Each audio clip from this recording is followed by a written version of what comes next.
The past is a silent river, flowing endlessly beneath the surface of our collective memory, carrying fragments of civilizations we know, and perhaps more of those we do not.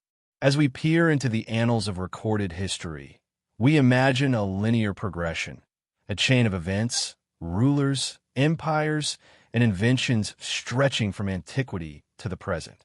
But what if the river has been dammed, diverted, or even artificially lengthened? What if the chronological map we rely upon is not an exact depiction of reality, but a carefully constructed illusion, a story crafted to fit convenience, politics, or ideology? The idea may seem unfathomable, yet whispers of lost centuries, phantom timelines, and mysterious gaps in our historical record have persisted for centuries, often dismissed by mainstream historians, yet never entirely silenced. We begin in the subtle shadows of time, where even the most seemingly ordinary dates reveal strange inconsistencies. Consider the early medieval period, a stretch of history commonly referred to as the Dark Ages. It is a time when the flickering lights of civilization appear to dim, when written records are sparse, and when the architectural and cultural achievements of preceding centuries seem to fade abruptly. Scholars have long debated the causes of this apparent cultural silence: barbarian invasions, societal collapse, and plague. But what if there is another explanation? What if these centuries did not unfold as we have been told? What if entire decades, or even centuries, have been misread, miscounted, or deliberately altered in our historical narrative? The notion may feel unsettling, almost conspiratorial, yet it demands attention. History is not simply a catalog of events. It is a framework through which we understand ourselves and the world. If that framework is flawed, even slightly, the consequences ripple through our perception of human achievement, societal evolution, and cultural identity. Entire empires may be misdated, kings and queens mischaracterized, inventions and discoveries attributed to the wrong age. The stories of our past, the ones that shape our present, may be built upon a foundation that is not entirely real. This is where the journey begins, with curiosity and an open mind, but also with caution. We will explore anomalies in architecture, inconsistencies in written records, and patterns in astronomical data that do not align with the established timelines. We will question the reign of emperors whose lives seem too neat, the rise and fall of civilizations that appear almost simultaneous, and the sudden appearance of technological innovations after centuries of apparent stagnation. All of these threads point toward a possibility that is both provocative and disquieting. The historical record, as we know it, may be incomplete, altered, or even fabricated in ways we are only beginning to understand. As we move forward, imagine standing at the edge of a dense forest, where the trees are centuries of human memory, and the paths are the records left behind by scribes, chroniclers, and rulers. Some paths are well-trodden and familiar, illuminated by the glow of academic certainty. Others are hidden, overgrown with doubt and mystery, leading to places where the past has been obscured. Our task is to follow these shadowed trails, to uncover what may have been forgotten, suppressed, or misinterpreted. Along the way, we must remain aware of the delicate line between imagination and evidence, between speculation and historical inquiry. Yet even in uncertainty, there's a strange clarity, a sense that hidden truths are waiting patiently, ready to reveal themselves to those willing to look. The stakes of this exploration extend beyond mere academic curiosity. Our understanding of history informs our sense of identity, culture, and morality. If centuries have been lost or misrepresented, it calls into question the stories we tell about who we are and where we come from. Consider the legends we inherit: heroic figures, epic battles, the rise and fall of dynasties. Are these tales entirely real, or have they been shaped by invisible hands to create a coherent narrative where reality, was far more chaotic.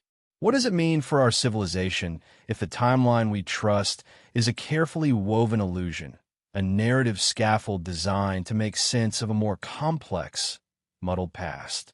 Even as we confront these questions, the story is not one of despair or cynicism. Instead, it is an invitation to see the past not as a fixed series of events, but as a living, breathing mosaic, one that shifts depending on perspective and evidence.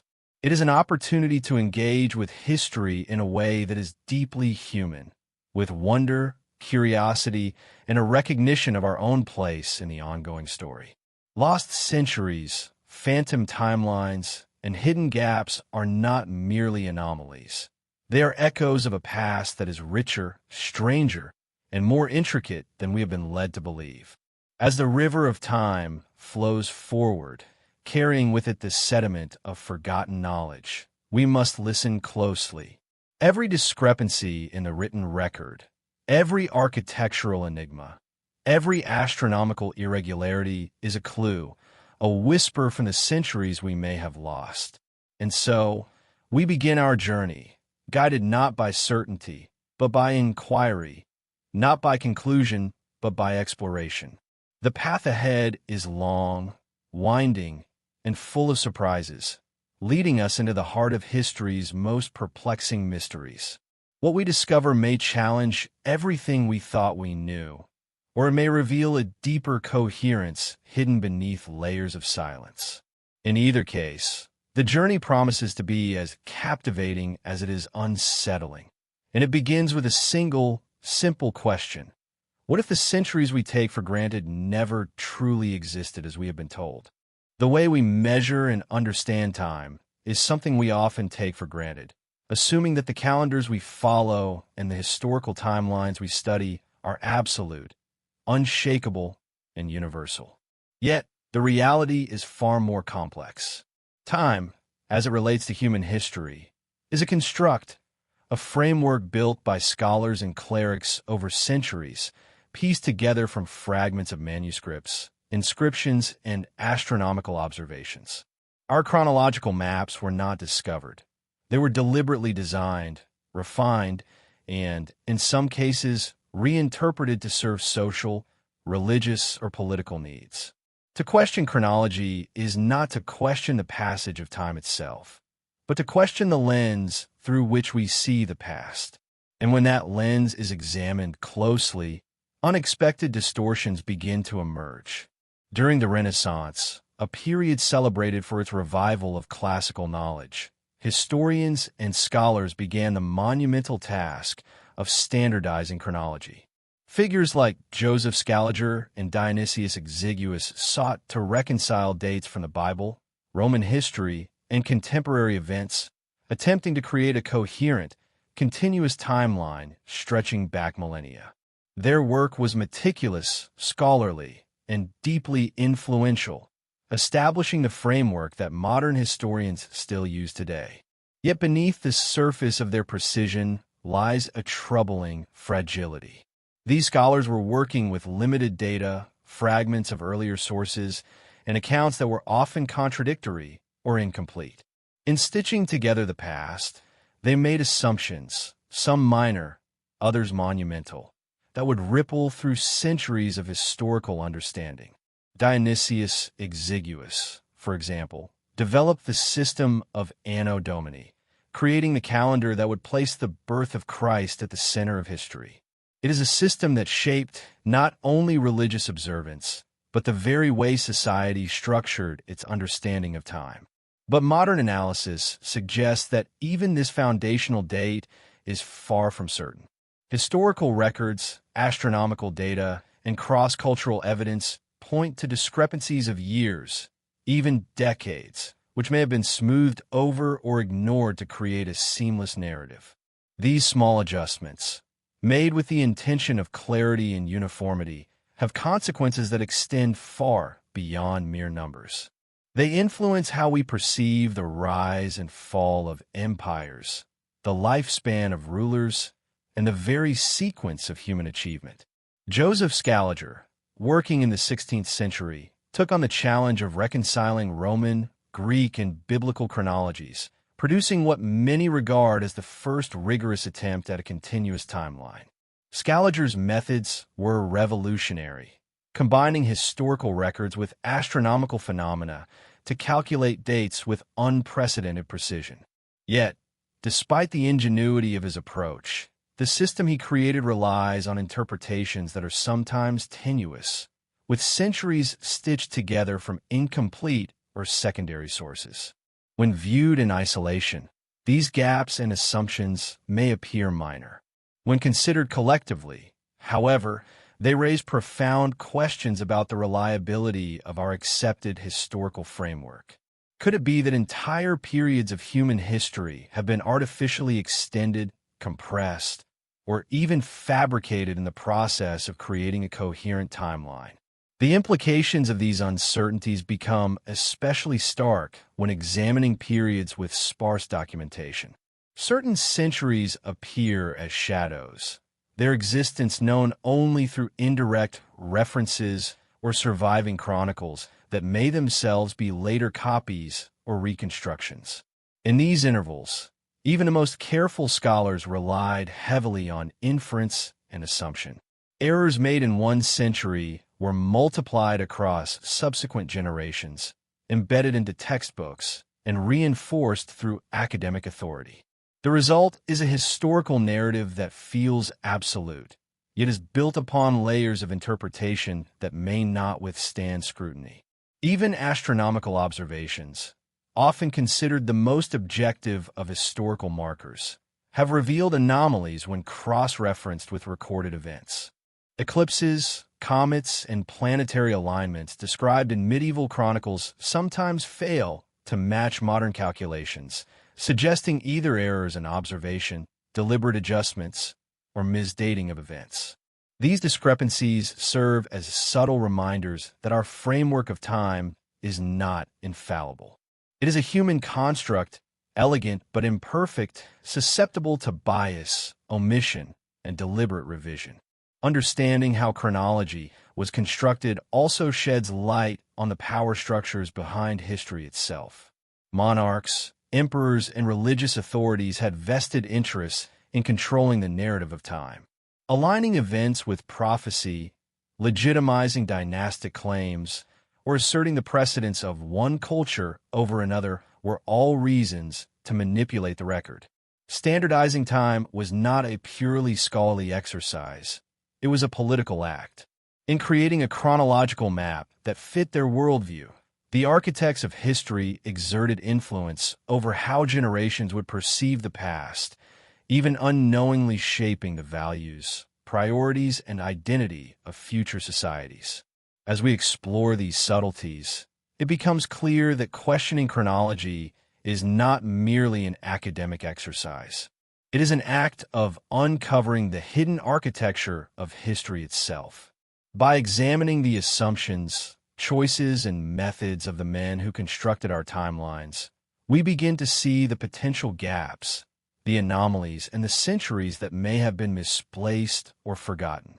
The seemingly linear march of history may, in fact, be a patchwork of overlapping eras, duplicated events, and missing decades, carefully smoothed over to create a narrative of continuity where there may have been none. This realization opens the door to a profound and unsettling question. If the very foundation of historical time is uncertain, how much of what we consider fact is actually interpretation? Entire civilizations, the rise and fall of empires, and the lifespans of great rulers might not align with the sequence presented in textbooks. The monuments we study, the manuscripts we revere, the stories passed down through generations, all could be glimpses of a past that is more intricate, more compressed, or even more fabricated than we realize. The act of questioning chronology is not simply a matter of curiosity. It is a doorway into the hidden structure of human history, revealing the possibility that the centuries themselves may have been shifted, stretched, or obscured. As we journey deeper into the mysteries of lost time, we carry this awareness with us. Every date, every record, every artifact is a piece of a puzzle that may not be complete and may not even belong to the place in the puzzle where we have been taught to see it. The map of history is intricate, layered, and potentially deceptive. By understanding how chronology was built, we gain not only insight into the methods of past scholars, but also the courage to question the very timeline we have long accepted. It is the first step toward uncovering the lost centuries that may lie hidden just beneath the surface, waiting for those willing to look beyond the familiar narrative, into the shadows where the true story of our past may yet be revealed. The period we often refer to as the Dark Ages has long held a peculiar fascination for historians and dreamers alike, as if the centuries themselves had taken a deep breath and then vanished into obscurity. It is a stretch of time, roughly between the 5th and the 10th centuries, where the world appears to have paused. Rome had fallen, its imperial grandeur scattered across the winds of Europe, yet the civilizations that followed seemed hesitant to rise. There is a quiet emptiness in the record. Few manuscripts survive, few monumental structures were erected, and even the histories that do exist often contradict one another. It is a silence that speaks volumes, yet mainstream historians have treated it largely as a natural consequence of societal collapse. Barbarian invasions, famine, plague, and political fragmentation. But the silence itself is strange, almost deliberate, and invites a closer, more skeptical gaze. When we examine the supposed gaps in Europe during these centuries, a peculiar pattern emerges. There is a sudden drop in recorded events, a scarcity of dated documents, and a vanishingly small number of rulers whose reigns can be confirmed with certainty. Kings and emperors appear in records as if fully formed, ruling vast territories with complex administrations, yet the evidence of the societies they governed, the villages, the roads, the trade networks, is nearly invisible. The suddenness with which these structures appear in historical memory is disconcerting. It raises the question, were these centuries truly dark, or has history itself been shrouded in shadow, either through loss, neglect, or purposeful erasure? This era's silence is made even more curious when contrasted with the periods immediately before and after. Rome left behind a vast empire, sophisticated infrastructure, and extensive written records. By the 11th century, Europe had begun to flourish again, with bustling cities, intricate cathedrals, and a revival of scholarship. Yet the centuries in between, those 500 years, lack the same depth of evidence. Artifacts are rare, manuscripts are few, and even contemporary chronicles are sketchy, often written centuries after the events they describe. In many ways, the Dark Ages appear to have been compressed into a narrative that satisfies the need for historical continuity rather than reflecting lived reality. It is as if a veil has been drawn across these centuries, obscuring their true nature, and leaving us to wonder whether what we see is the past as it was, or the past as someone wanted it to appear. The phenomenon is not limited to Europe alone. When cross-referencing other regions of the world, anomalies begin to surface. The histories of the Byzantine Empire, the Persian kingdoms, and early Islamic caliphates often show sudden leaps in record-keeping or monumental activity, with little explanation for preceding centuries of apparent stagnation. Even in China and India, chronologies sometimes contain puzzling repetitions or gaps that suggest a manipulation or compression of time. These discrepancies invite speculation. Were these lost centuries truly devoid of activity, or have the records been lost, destroyed, or intentionally edited to create a more orderly historical narrative? Archaeological evidence adds another layer to the mystery. Sites dated to the early medieval period often appear surprisingly advanced, with construction techniques, artistic motifs, and urban planning that seem inconsistent with the presumed capabilities of the time. Coins, inscriptions, and artifacts occasionally emerge that do not fit neatly into the accepted timeline, as those civilizations were far more interconnected and sophisticated than the textbooks suggest. These anomalies hint at the possibility that the Dark Ages were not as dark as we have been taught. Perhaps they were a period of continuity, creativity, and complexity, masked by centuries of loss, reinterpretation, or deliberate erasure. Even the narratives of rulers and dynasties are puzzling.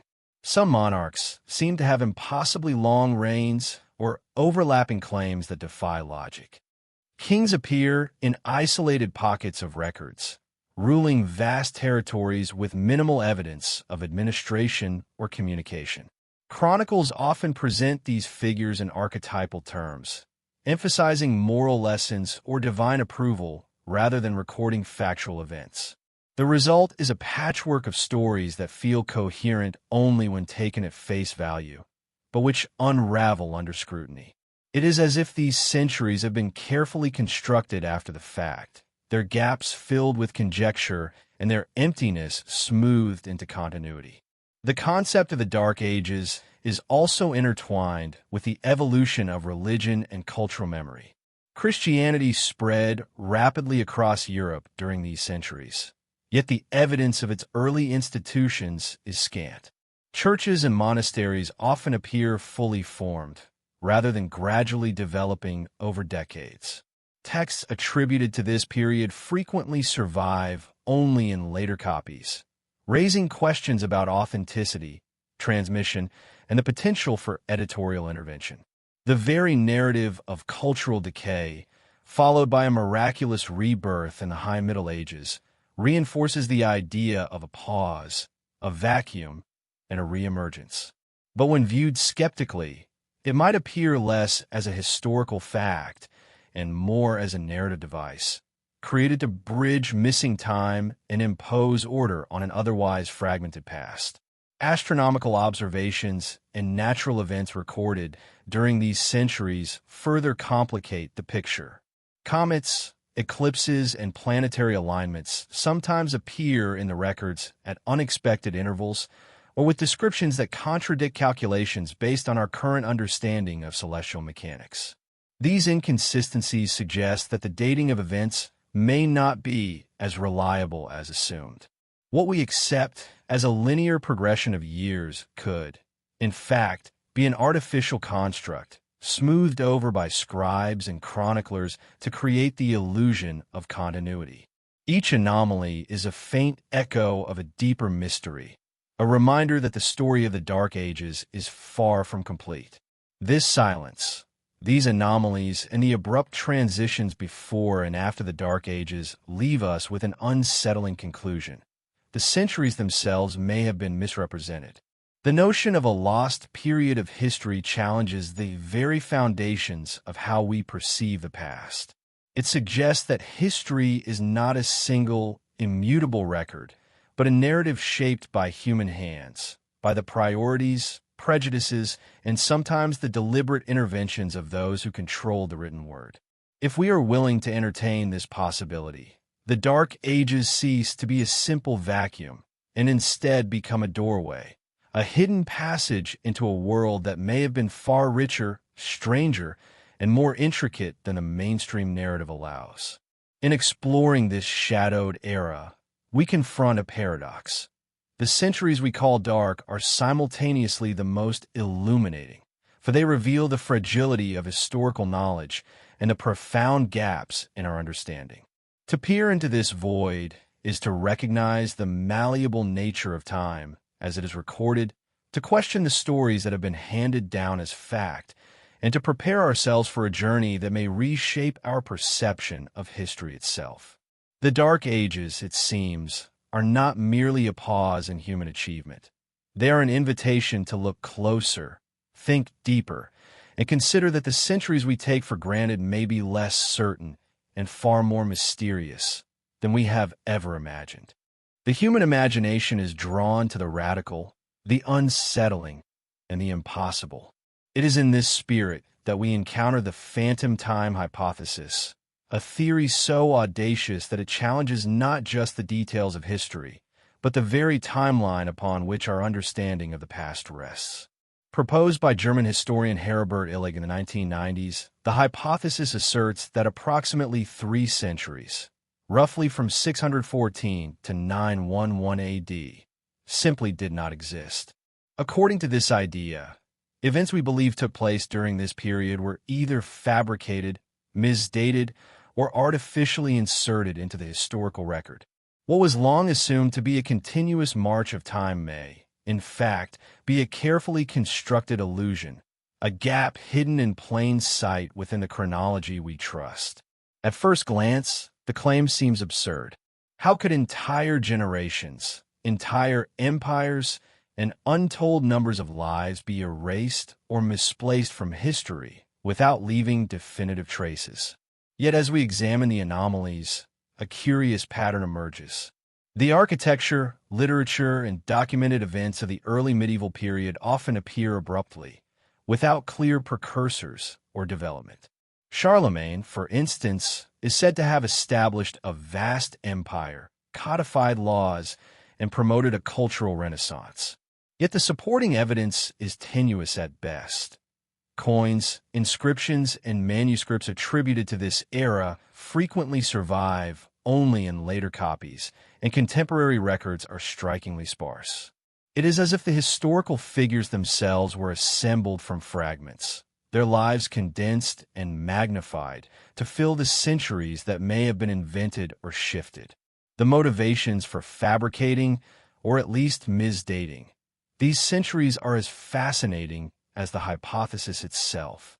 Scholars suggest several possible explanations. One theory posits that medieval chroniclers, under the influence of the Holy Roman Empire, deliberately aligned historical events with biblical prophecy. By adjusting the calendar and inserting extra centuries, they could claim that rulers such as Charlemagne fulfilled divine timelines, legitimizing their power in the eyes of both church and populace. Another explanation is more practical. Errors in copying, interpreting, and translating ancient texts could have compounded over centuries, creating a false sense of continuity. Regardless of the mechanism, the result is striking. 300 years of history may have been folded into other centuries, compressed, or invented to satisfy political, religious, or chronological imperatives. Astronomical evidence provides an additional layer of intrigue. Eclipses, comets, and planetary alignments recorded during the supposed phantom centuries sometimes conflict with modern calculations. Chronologists have noted inconsistencies in dates attributed to celestial events, suggesting that scribes may have misdated occurrences to align with prevailing calendars or ideological needs. These discrepancies are subtle, often overlooked, yet they echo with a quiet insistence. The timeline may not be as absolute as it appears. If the dates of events are even slightly inaccurate, the ripple effect on historical understanding is immense. Whole dynasties, empires, and cultural developments could be misplaced, their chronology skewed by centuries. The hypothesis also encourages us to reevaluate our understanding of cultural and technological progress. The early medieval period is often portrayed as a time of stagnation, the so-called Dark Ages. Yet if 3 centuries were added artificially, the stagnation becomes less a natural consequence of societal collapse and more a reflection of a constructed timeline. Architectural advances, technological innovations, and artistic achievements that appear suddenly might, in reality, have been continuous developments, misaligned by faulty chronology. The idea forces us to confront the possibility that the history we have inherited is less a record of lived experience and more a narrative shaped to fit human agendas. Critics of the phantom time hypothesis are quick to point out its speculative nature, highlighting the lack of definitive proof and emphasizing the robustness of existing archaeological, dendrochronological, and carbon dating methods. Yet the hypothesis is compelling not because it resolves historical questions, but because it exposes the fragility of what we often consider immutable truth. It challenges the assumption that chronology is self-evident and unassailable, reminding us that history is, at its core, a human endeavor, subject to error, interpretation, and, at times, deliberate manipulation. Even the most meticulous records are filtered through perception, ideology, and the practical limitations of surviving evidence. The more we explore the implications, the more unsettling the hypothesis becomes. If 3 centuries were fabricated or misplaced, then figures like Charlemagne, the early medieval kings, and even certain church councils may be composites or misdated inventions. The emergence of the Islamic caliphates, the Byzantine Empire, and European polities might need to be reconsidered within a compressed chronology. The trajectory of human civilization, the timeline of inventions, wars, and cultural shifts could be far different from what textbooks present. The very notion of progression in human history may be an illusion, a story told to provide coherence where none existed. Yet within this unsettling possibility lies a strange beauty, the opportunity to reimagine the past, to peer into the hidden architecture of human memory and narrative construction. The phantom time hypothesis invites us to question not only what we know, but how we know it. It teaches us that history is not a fixed, immutable record, but a living mosaic shaped by evidence, interpretation, and human ambition. Every artifact, manuscript, and chronicle becomes a piece of a puzzle that may never be fully solved, yet the pursuit of understanding itself is deeply human, deeply compelling, and profoundly cinematic. As we journey further into the mysteries of lost centuries, the hypothesis serves as both a challenge and a guide. It encourages skepticism, critical thinking, and imaginative exploration, while also offering a narrative framework through which we can examine anomalies, inconsistencies, and gaps in the historical record. Whether or not the phantom time hypothesis is ultimately proven true, its value lies in its ability to open doors into shadowed corridors of history, to make us aware of the silences and inconsistencies that may reveal far more than the records themselves. It is a lens through which the past appears simultaneously familiar and profoundly strange, inviting us to explore the centuries we thought we knew and to ask the questions that historians, skeptics, and dreamers have long dared to whisper. What if everything we take for granted about our past is not as solid as it seems? Charlemagne, often hailed as the father of Europe, looms in the annals of history as a figure of monumental achievement. Crowned emperor in 800 AD, he is credited with uniting much of Western Europe under a single rule, codifying laws, fostering learning, and promoting a revival of art, architecture, and scholarship that would later be called the Carolingian Renaissance. His life, as it is told, reads almost like legend, a towering monarch who reshaped the continent, a ruler whose influence reverberated for centuries. Yet when we examine the evidence more closely, cracks begin to appear in the story. Documents are sparse, many surviving only in later copies. Coins and inscriptions are inconsistent, and the timelines surrounding his reign seem improbably neat. The image of Charlemagne as a solitary architect of empire raises a disquieting question. Was he a real, singular figure, or a composite, constructed to fill gaps in a chronologically fragile history? The inconsistencies begin with the records themselves. Contemporary chronicles of the period are astonishingly brief and often contradictory. Some describe campaigns that would require extraordinary logistical planning, yet provide little detail about the soldiers, supplies, or administrative mechanisms necessary to sustain them. Entire regions of his empire appear almost fully formed in historical memory, as if suddenly emerging from the shadows, rather than gradually developing over time. Scholars have long noted that Charlemagne's achievements, building cathedrals, standardizing weights and measures, codifying laws, are remarkably advanced for the period in which they supposedly occurred. This abrupt sophistication raises questions about whether the historical record compresses time, attributing accomplishments to a single ruler that may have unfolded over several generations. Coins, often a reliable indicator of chronology, present another puzzle. The numismatic evidence attributed to Charlemagne's reign is sparse and inconsistent, with many pieces surviving only in later reproductions or questionable provenance. Inscriptions on buildings and artifacts sometimes bear his name, yet their stylistic and material characteristics align more closely with later centuries. Even the so-called Carolingian manuscripts, which are praised for their artistic and intellectual sophistication, exist primarily in Renaissance copies, leaving room for interpretation or fabrication. Each fragment of evidence, taken alone, might seem insignificant, but when combined, they create a pattern of anomaly.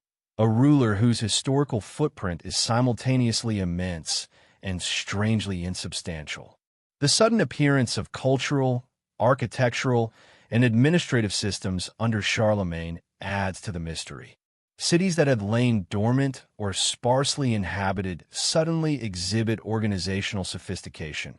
Churches are built with advanced techniques, and a standardized legal system is implemented almost instantaneously.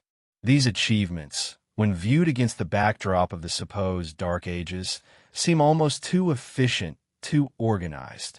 It is as if the historical record has been retroactively constructed to make sense of events, rather than faithfully recording them as they unfolded. Charlemagne's biography, detailed in later chronicles, often reads more like epic poetry than historical documentation, emphasizing moral virtue, divine favor, and heroic conquest over mundane realities. In this light, Charlemagne becomes less a man and more a symbol, a narrative tool designed to unify disparate events into a coherent story. Questions also arise from the geopolitical landscape. Charlemagne's empire spans vast regions, incorporating diverse cultures, languages, and administrative traditions. Yet the evidence of integration, roads, communication networks, bureaucratic structures, is remarkably uniform, as though the empire existed fully formed rather than evolving gradually. How could such complex governance emerge so swiftly in a period purportedly recovering from centuries of disruption? Some historians propose that the historical narrative may have collapsed multiple rulers, overlapping events, or even parallel regions into a single figure, creating the illusion of a unified, monumental emperor. Charlemagne, in this sense, may be a historical anchor, a personification of continuity in a timeline that was otherwise fractured. Even Charlemagne's influence on religion invites scrutiny. He is credited with reforming the church, establishing educational institutions, and spreading Christian doctrine across his territories. Yet evidence for these reforms is fragmentary, and many texts attributed to his court survive only in later copies. Churches and monasteries that supposedly sprang up under his rule often bear architectural and artistic features that are difficult to reconcile with the limited resources and fragmented societies of the time. It is as if a later generation, seeking to craft a coherent narrative of European history, projected these achievements backward onto a figure who embodied their vision of order, unity, and divine mandate. This raises a profound and unsettling possibility. Charlemagne's empire, as presented in the historical record, may be more symbolic than literal, a construct designed to fill gaps, legitimize rulers, and reconcile fragmented histories. If the early medieval period contains missing or misdated centuries, as the phantom time hypothesis suggests, then Charlemagne's life may have been stretched or even partially invented to occupy these empty spaces. His monumental achievements, rather than being immediate historical facts, could represent the cumulative accomplishments of multiple rulers and generations, condensed into a single legendary figure. History, in this view, is less a precise record than a story shaped by necessity, ideology, and imagination. Yet the allure of Charlemagne is undeniable. Even as we question the details of his life, we are drawn to the narrative, a ruler of immense vision, whose actions, real or imagined, shaped the course of Europe. The tension between legend and fact, between evidence and narrative, creates a space rich with cinematic possibility, a realm where history becomes not only a series of dates and events, but a mystery to be unraveled. Charlemagne stands at the center of this enigma, a figure both real and symbolic, whose life challenges our assumptions about time, power, and the construction of historical memory. As we continue to examine the mysteries of the early medieval period, Charlemagne serves as both guide and symbol. His reign, enigmatic yet pivotal, exemplifies the broader questions surrounding the Dark Ages, the gaps in our records, the abrupt appearance of sophisticated culture, and the possibility of misrepresented or fabricated centuries.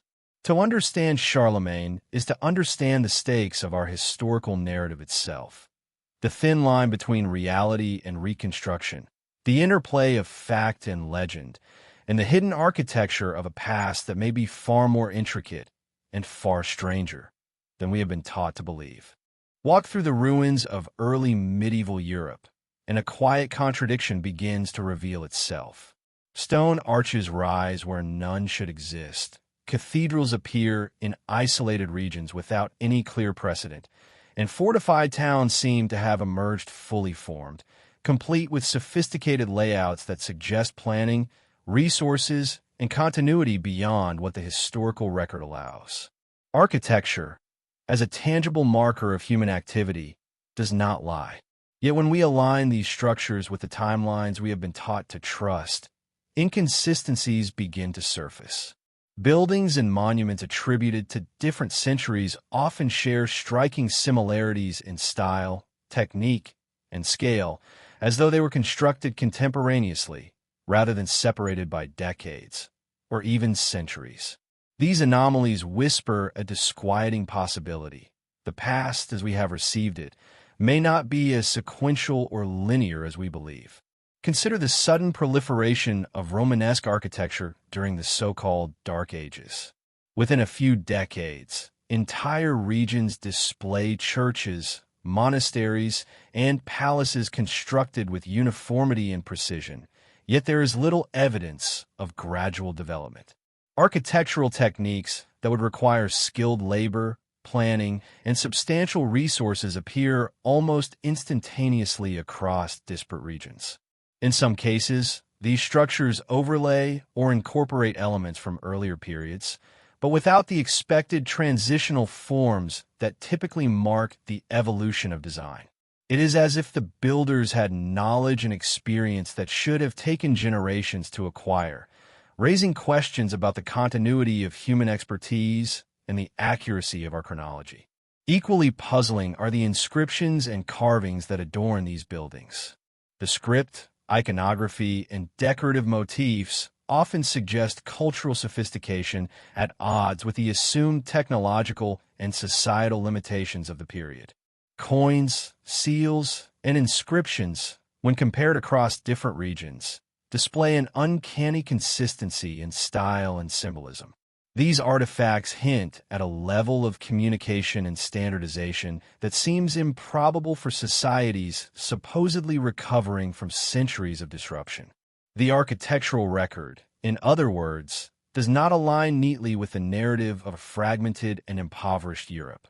Instead, it suggests either an unknown continuity of knowledge or a potential misdating of structures and events to fit a constructed timeline.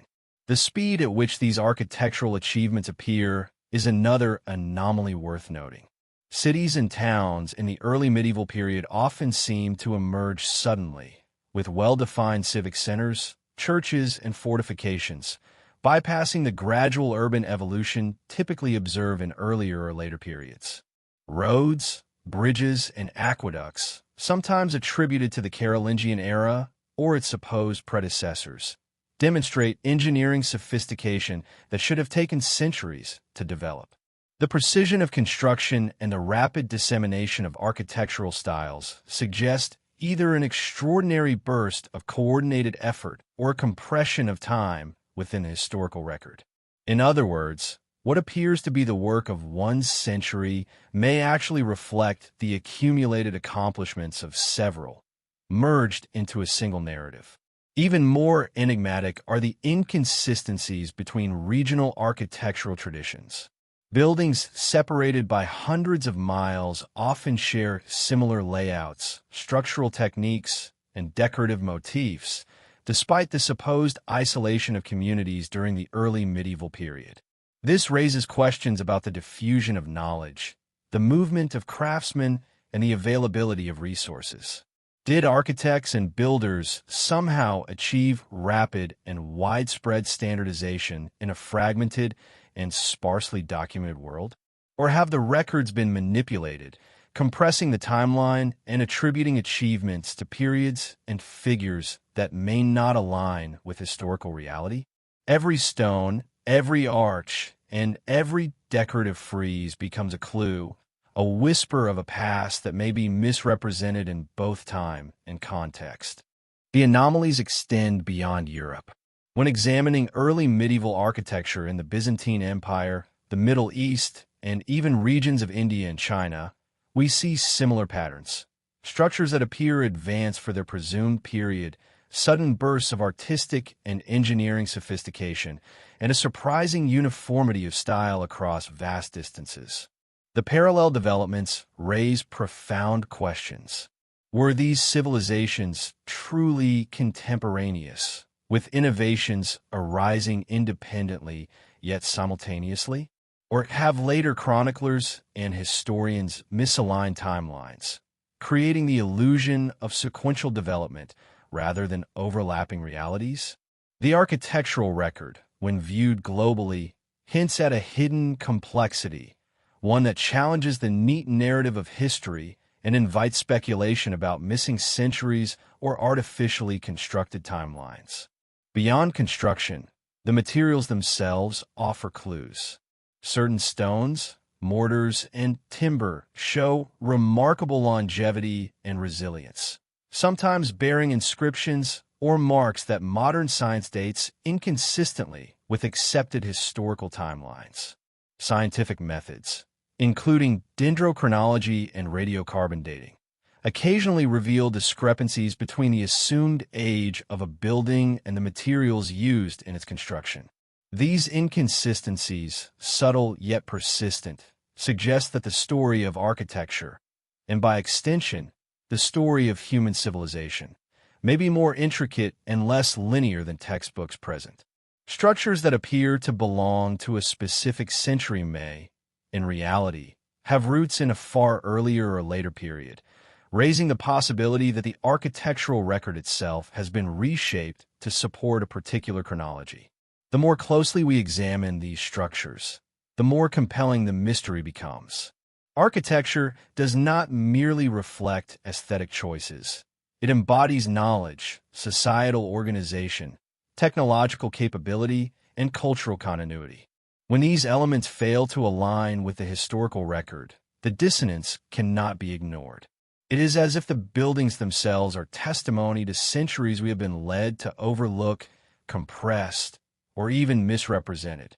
Every cathedral that rises from the mist of history, every fortress perched on a hilltop, every intricately carved portal becomes a silent witness to a past that refuses to be neatly categorized. In their stones lies a narrative of sophistication, continuity, and perhaps lost time. Through architecture, we glimpse the broader enigma of the early medieval world. It is a world where time itself seems fluid, where human achievement defies expectation, and where the evidence of civilization does not always match the chronology we have been taught to accept. The sudden appearance of advanced structures, the uniformity across vast distances, and the anomalies in materials and design collectively suggest that history may have been compressed, altered, or selectively recorded. In this light, buildings become more than monuments. They are clues in a century-spanning puzzle, inviting us to question the timeline of human progress and to explore the hidden corridors of our shared past. History often presents itself as a neatly arranged narrative. Empires rise, civilizations fall, cultures evolve in linear progression, and innovations appear in orderly succession. Yet when we begin to look beyond the surface, patterns emerge that challenge this tidy story. Across the early medieval world, from Europe to the Middle East and into Asia, we encounter civilizations whose timelines, achievements, and trajectories seem oddly synchronized. Rome, Byzantium, Persia, Tang China, and the early Islamic caliphates each exhibit sudden bursts of cultural, technological, and administrative sophistication, often appearing almost simultaneously. It is a synchrony that strains credibility, suggesting that either these civilizations were astonishingly in tune with one another despite minimal communication, or that our historical timelines themselves may be misaligned. Take the Byzantine Empire, for instance. Its architectural and artistic achievements in the early medieval period mirror, in complexity and refinement, the sudden cultural flowering attributed to Charlemagne's Europe.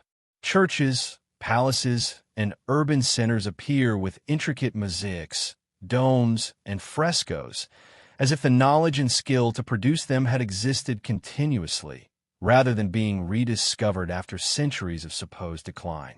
At the same time, the Persian Sassanid Empire, though historically portrayed as waning under external pressure, demonstrates continuity in administrative efficiency, monumental architecture, and cultural sophistication that seems at odds with the idea of a fragmented, lost century. When these developments are mapped alongside those of Western Europe, striking parallels emerge, as though different regions were advancing on parallel tracks. Your chronological framework insists they occurred in sequence, separated by decades or even centuries. China's Tang dynasty offers another compelling example. By the 7th and 8th centuries, Tang China is said to have achieved unprecedented cultural, scientific, and technological advancements.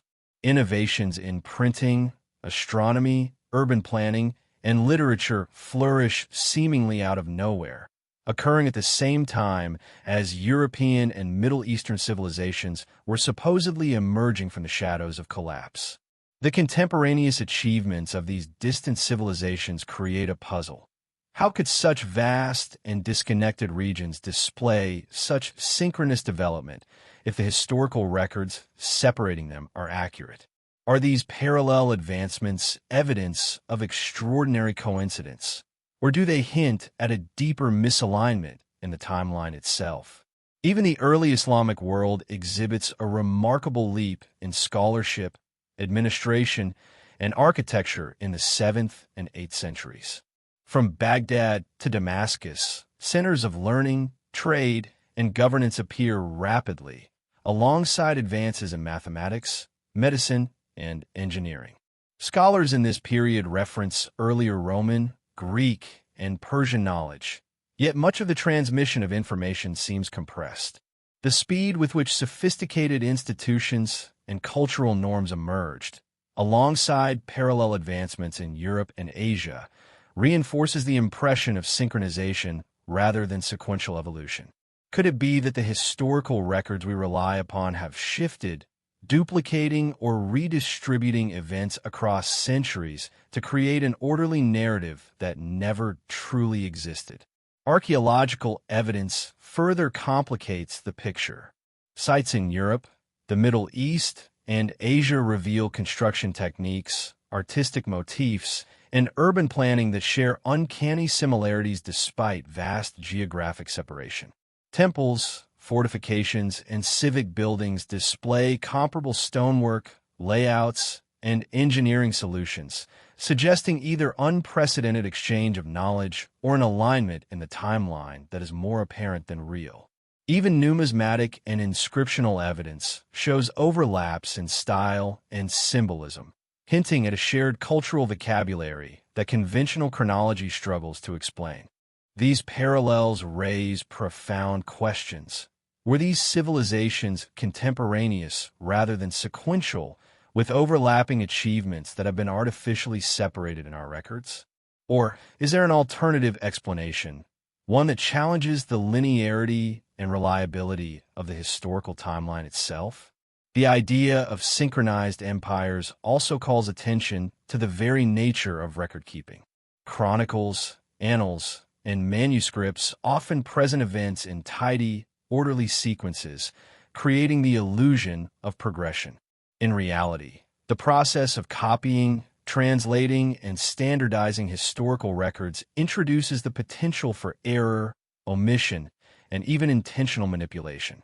What we see as sequential events, conquests, reforms, cultural advancements, may in fact be compressed, duplicated, or misdated accounts of contemporaneous happenings.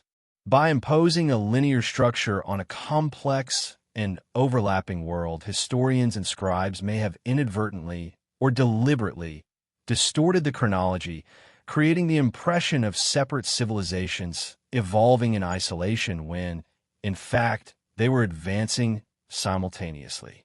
This synchronicity challenges our understanding of human development. Civilization, technology, and culture do not always advance at a steady, predictable pace.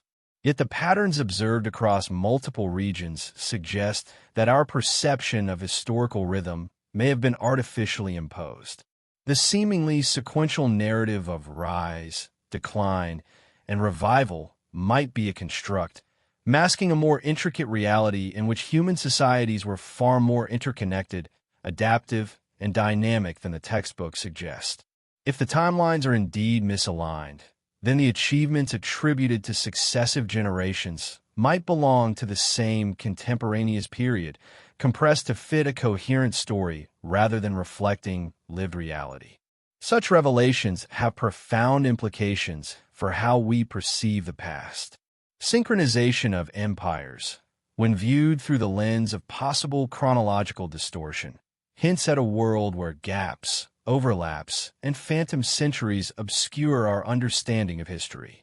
It forces us to reconsider not just the lives of rulers, the construction of monuments, or the rise of civilizations, but the very framework through which we interpret human experience. If the historical sequence is flawed, then the narrative of progress, cultural inheritance, and technological evolution is not linear, but entangled, a web of achievements that may have unfolded simultaneously across continents.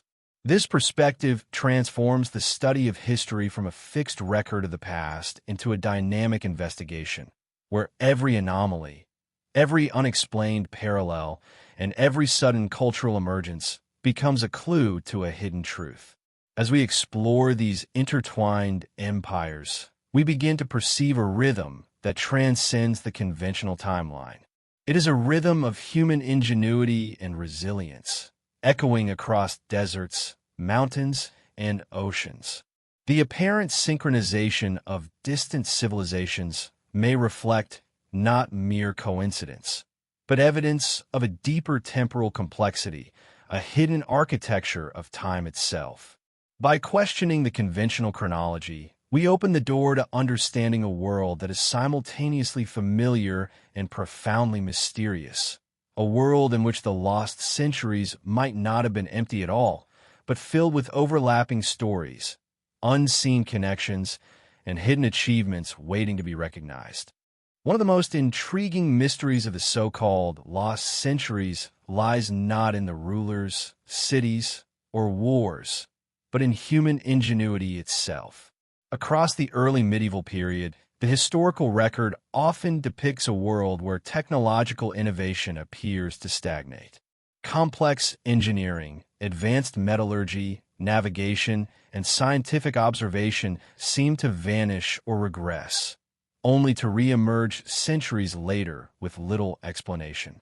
Bridges, aqueducts, astronomical instruments, and architectural techniques that were once mastered appear to have been forgotten, or at least underutilized, creating sudden leaps in progress that challenge the logic of continuous human development.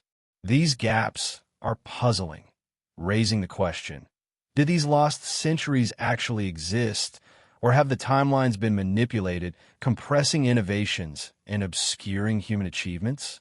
Take, for example, the construction techniques associated with cathedrals and fortifications.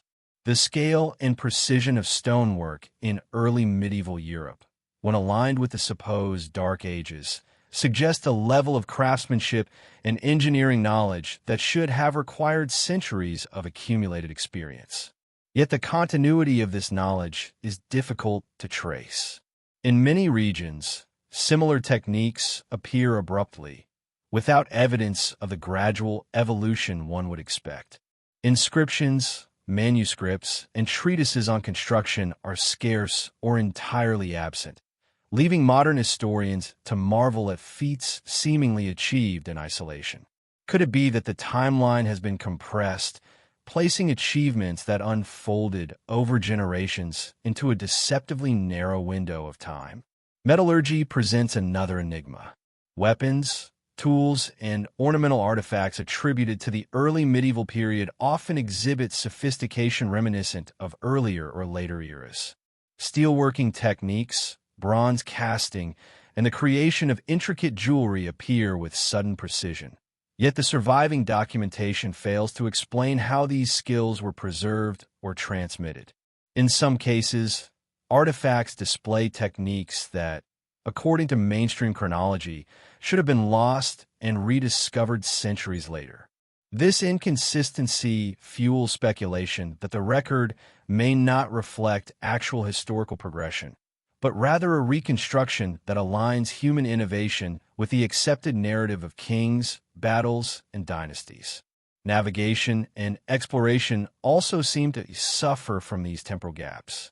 References to long-distance trade, seafaring capabilities, and astronomical navigation appear sporadically, as if the knowledge existed in bursts rather than continuously. Ancient maps, some rediscovered in later centuries, hint at advanced geographic understanding, yet their origins remain obscure.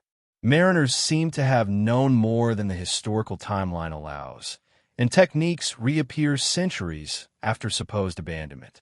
These anomalies suggest either remarkable coincidence or a deliberate reshaping of history, where technological continuity has been obscured to fit a constructed chronology.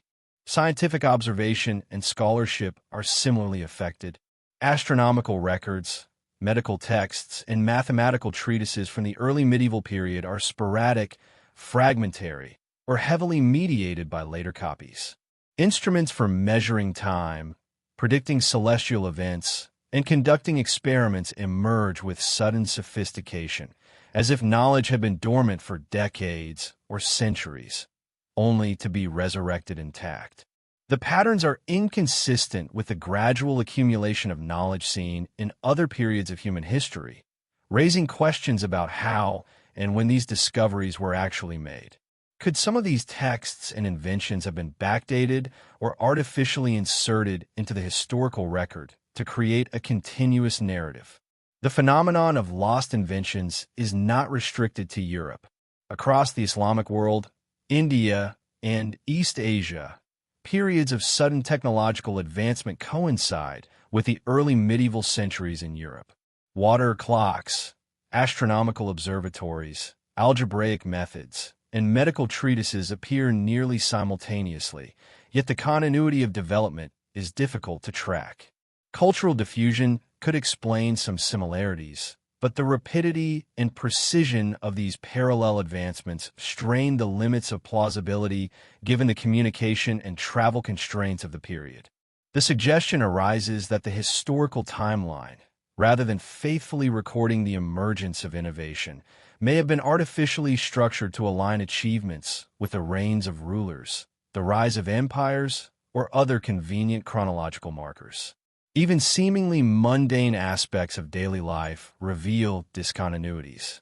Agricultural tools, domestic implements, and household infrastructure demonstrate sudden improvements or rediscoveries after apparent gaps in knowledge. Villages and towns, according to surviving records, leap forward in technological capability with minimal explanation. These bursts of innovation are mirrored by architectural and artistic developments, reinforcing the impression that history may have been compressed, duplicated, or rearranged. The evidence collectively points to a pattern. The lost centuries are marked by a curious combination of continuity, innovation, and absence, creating a puzzle that challenges conventional understanding. The implications are profound. If technological progress has been misaligned within the historical timeline, then our understanding of human capability, societal evolution, and cultural exchange may be skewed.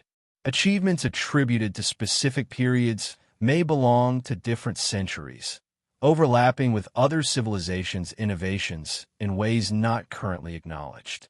The apparent gaps and sudden leaps in knowledge suggest that history, as it has been recorded and taught, may be less a precise account of human development and more a narrative carefully constructed to maintain chronological order.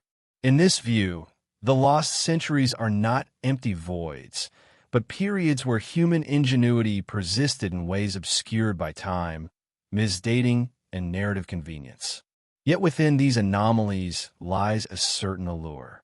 The mystery of lost inventions invites us to reconsider the nature of historical progress. It encourages the imagination to bridge gaps, to explore the hidden networks of knowledge, and to recognize that human achievement is not always linear.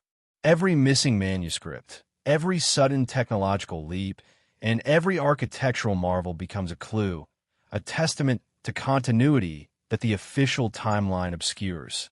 The story of innovation in the early medieval world is perhaps more complex, more interconnected, and more remarkable than the conventional narrative allows, offering tantalizing glimpses of a past that remains partially hidden and deeply mysterious.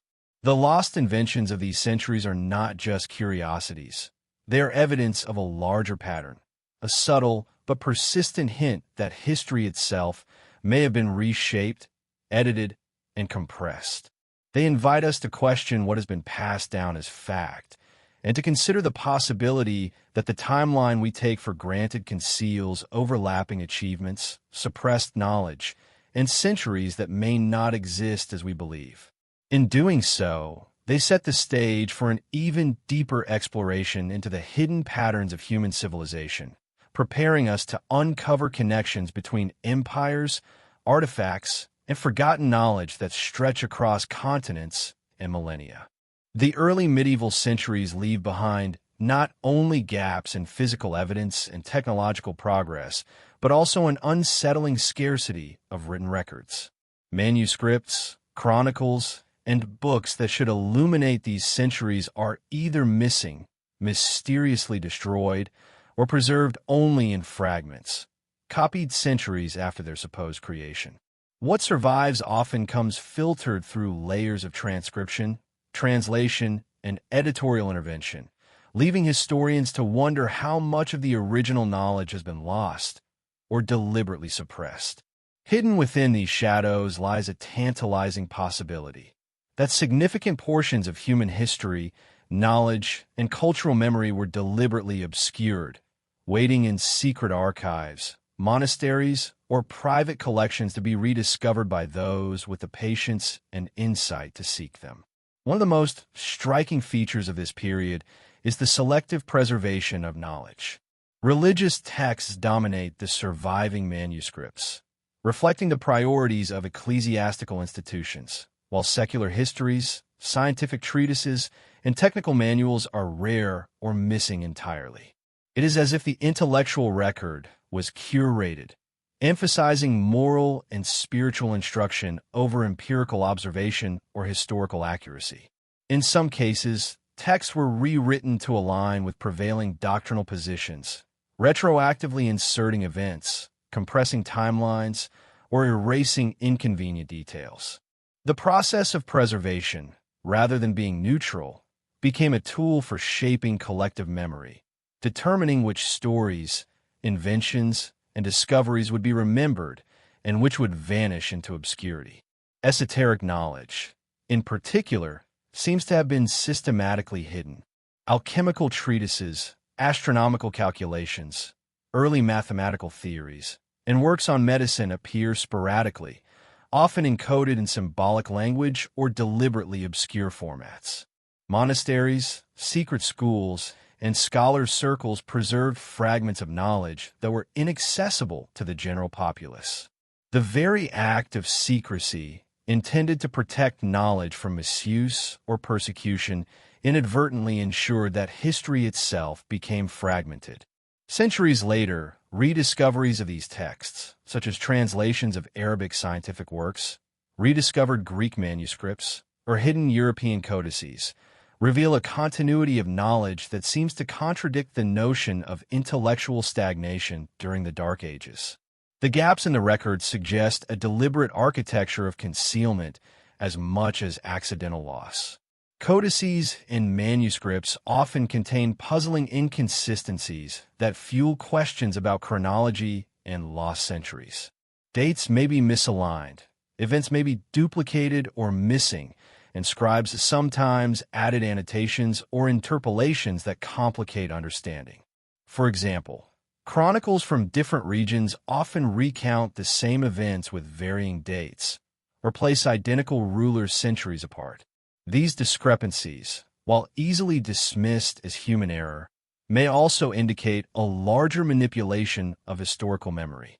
The surviving texts are more than relics. They are clues embedded with subtle signals of what might have been altered, misplaced, or concealed over centuries.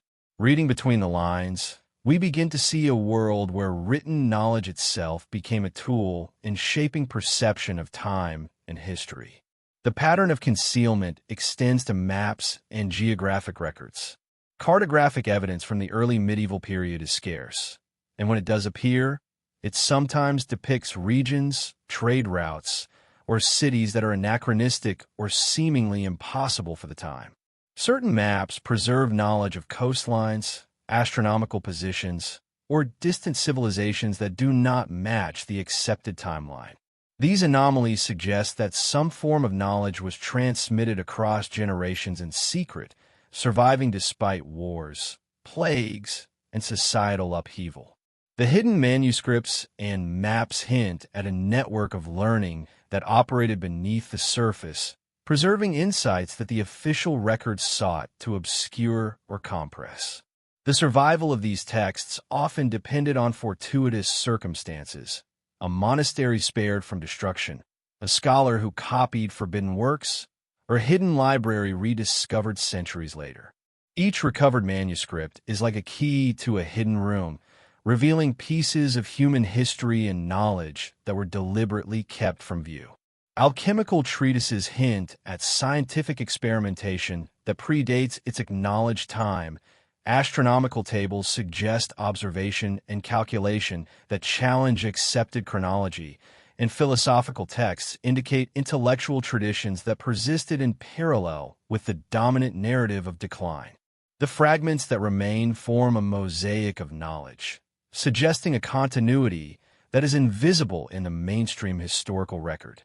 This scarcity and selective preservation of manuscripts also reflect power dynamics. Knowledge is power, and those who controlled access to information could shape society's understanding of the past. By curating what was copied, stored, and disseminated, elites determined which ideas would survive and which would be lost. This deliberate shaping of historical memory means that the absence of evidence is not necessarily evidence of absence. Instead, it may signify an intentional architecture of concealment designed to influence how future generations perceived the trajectory of civilization. The lost centuries may thus hold not only gaps in time, but gaps in human knowledge that were carefully hidden, waiting to be pieced together by those capable of seeing the hidden threads. The implications of these hidden manuscripts and esoteric records are profound. They suggest that knowledge during the early medieval period may have been far more advanced, interconnected, and continuous than the mainstream narrative allows. What we perceive as lost centuries might, in reality, have been rich with discovery, scholarship, and innovation deliberately obscured from the historical record. Every recovered text, every hidden codex, every rediscovered map provides a glimpse of a parallel intellectual history, revealing the depth and sophistication of human understanding that conventional accounts have ignored or erased. In exploring the hidden manuscripts of the lost centuries, we confront a profound truth. History is not merely what has been recorded. It is what has been preserved, what has survived, and what has been deliberately hidden. The gaps in our knowledge, the missing codices, and the encoded texts all point to a world where time and memory are malleable, where knowledge was carefully curated, and where the lost centuries may hold secrets that challenge everything we thought we knew. By tracing these fragments, we begin to reconstruct not just events, but the very architecture of human understanding, revealing a hidden world of wisdom, discovery, and continuity that has remained just out of reach for centuries. Among the most tangible and enigmatic evidence of lost centuries are the artifacts that have survived, scattered across the globe, often defying conventional historical explanation. These objects, whether tools, jewelry, religious relics, or everyday items, provide glimpses into civilizations whose sophistication seems disproportionate to the periods in which they are said to have existed. In some cases, their materials, craftsmanship, or iconography appear centuries ahead of their supposed time, suggesting either remarkable continuity of knowledge or chronological misplacement. Each artifact becomes a silent witness, challenging the narrative that human advancement was strictly linear and confined to the historical record as we know it. Consider the intricacy of early medieval metalwork. Swords, armor, and ceremonial objects often exhibit a level of metallurgical skill that should have required generations of cumulative experience. Yet many of these artifacts appear abruptly in the historical record, with little trace of the developmental steps that would have led to such precision. The tempering of steel, the balance of alloys, and the artistry in decorative motifs point to a knowledge that either survived undisturbed through turbulent centuries or was retroactively attributed to specific time periods. Museums display these objects as marvels of craftsmanship, but the historical context surrounding their creation is murky, leaving open the possibility that they may belong to a different chronological framework than conventional history allows. Religious artifacts add another layer of mystery. Reliquaries, illuminated manuscripts, and sacred icons often display symbolic sophistication and technical skill that seem anomalous for the period in which they are dated. Some of these objects incorporate advanced geometry, astronomical references, or iconographic motifs that appear to bridge multiple centuries of development. Their sudden emergence raises questions. Were these the products of an isolated, exceptionally advanced workshop, or do they point to a misalignment in our understanding of time, a compression of centuries into a deceptively brief historical period? The precision, symbolism, and geographical distribution of these artifacts suggest networks of knowledge that were more interconnected than mainstream history acknowledges. Even objects intended for everyday use provide puzzles. Agricultural tools, mechanical devices, and domestic implements from the early medieval period often display sophisticated design, balance, and functionality. Certain artifacts are inexplicably durable or carry technological features that seem out of place for their supposed era. A simple plow, for example, might show engineering refinements that historians associate with a later period, while a water wheel fragment could reveal advanced knowledge of hydraulics not thought to exist at the time. These anomalies indicate either a lost continuity of practical knowledge or a deliberate reshaping of the historical timeline that misplaces these innovations. Maps and navigational instruments are particularly compelling. Early medieval charts, compasses, and astrolabes sometimes showed geographic or astronomical knowledge inconsistent with the chronology assigned to them. Some maps depict regions that had supposedly not yet been explored, while instruments indicate precision in celestial measurement beyond what conventional histories suggest was achievable. These artifacts hint at a world where exploration, trade, and scientific observation may have been far more sophisticated and interconnected than our textbooks imply. Their existence challenges the notion of technological stagnation, suggesting instead that knowledge persisted in ways that were partially hidden, lost, or misdated over centuries. Artistic artifacts offer further intrigue.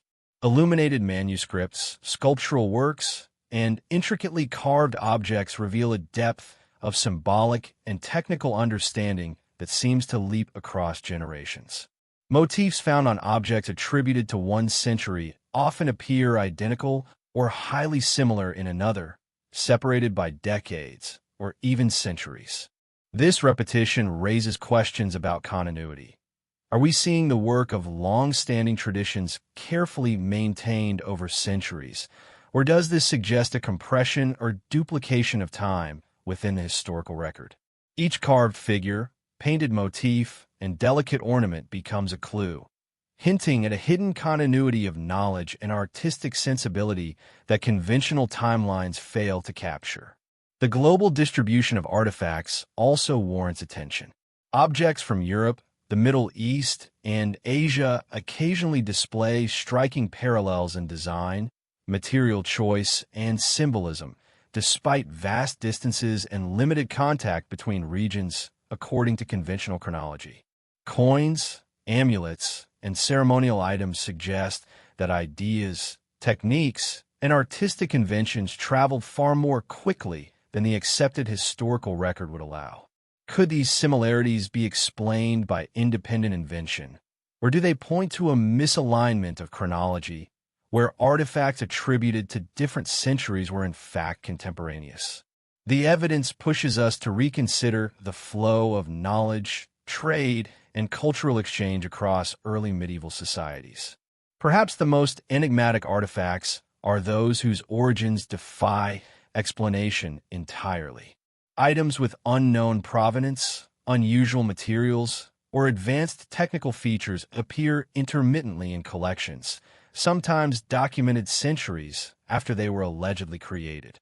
These objects resist conventional classification, challenging scholars to reconcile their existence with the accepted timeline. They hint at lost knowledge, suppressed technologies, or even deliberate historical misrepresentation. Each artifact is a testament to human ingenuity, yet it also serves as a silent accusation. The story of our past may have been carefully curated, with centuries, inventions, and accomplishments reshuffled to fit a coherent narrative that conceals more than it reveals. The study of these artifacts demands a careful balance of skepticism and imagination. While some anomalies can be attributed to misinterpretation, rare preservation, or coincidence, the cumulative pattern is difficult to dismiss. Collectively, they suggest a world in which human achievement did not proceed in the straightforward, linear fashion depicted in standard histories. Instead, there may have been overlapping eras of innovation, hidden networks of knowledge, and centuries that were partially erased, compressed, or reattributed. In this sense, artifacts are not merely relics.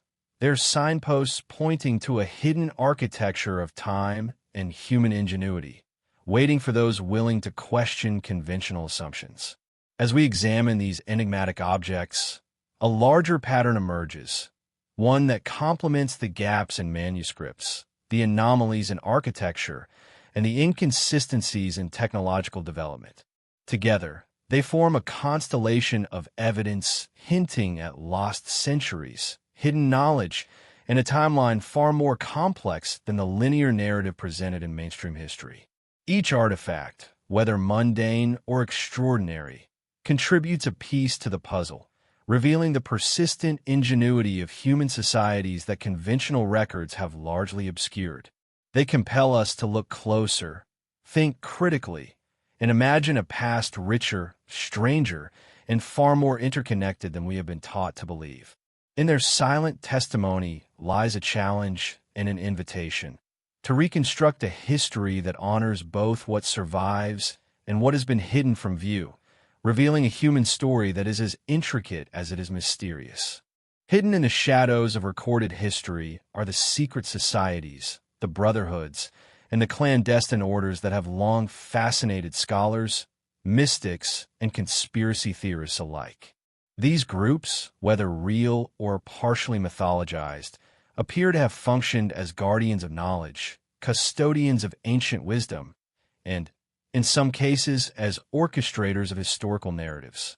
From the enigmatic builders of the medieval guilds to the secretive circles of alchemists and philosophers, these organizations operated in parallel with official institutions, often maintaining their own timelines, records, and interpretations of events.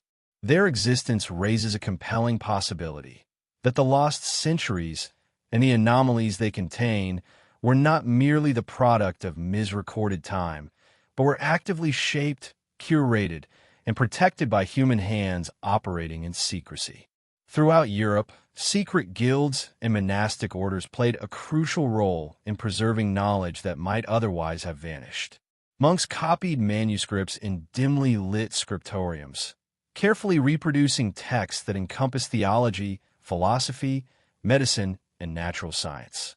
Guilds of artisans and masons maintained technical knowledge, passing down architectural, metallurgical, and engineering skills through apprenticeship networks that were tightly controlled and deliberately opaque to outsiders. Within these circles, knowledge was power, and secrecy was essential. The continuity of learning, often invisible to the broader population, may have been the invisible thread sustaining human achievement through periods officially labeled as stagnant or lost. Without these custodians, vast swaths of culture and technology might have disappeared entirely. The esoteric dimensions of these societies add another layer of intrigue.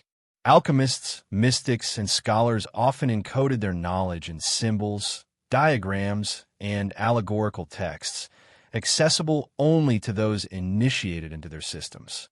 Astrological charts, hermetic writings, and coded treatises suggest that much intellectual activity during the early medieval period was deliberately obscured. Some scholars propose that this secrecy was intended to protect discoveries from political or religious persecution, while others suggest that it served to control the transmission of power itself. If knowledge was hidden deliberately, then the gaps and anomalies in historical records may reflect not merely accidental loss, but purposeful concealment, guided by a network of informed custodians who understood the significance of timing and perception in the shaping of human history.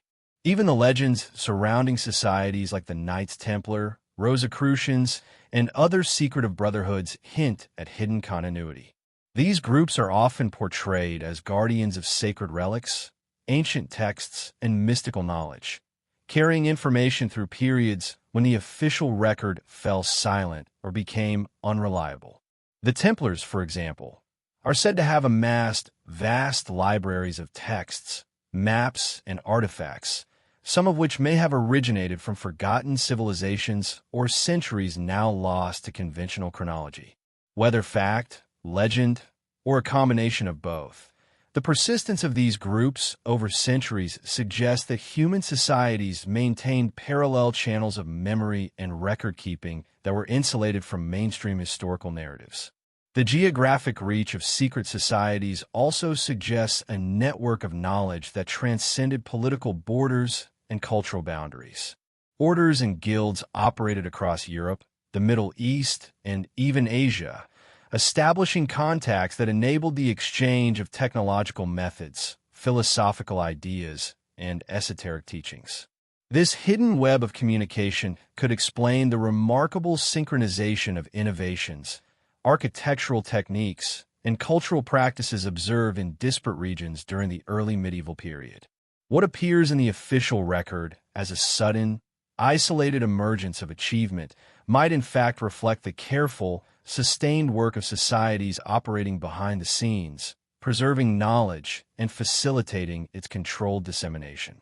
The notion that secret societies may have influenced the historical record itself is particularly compelling.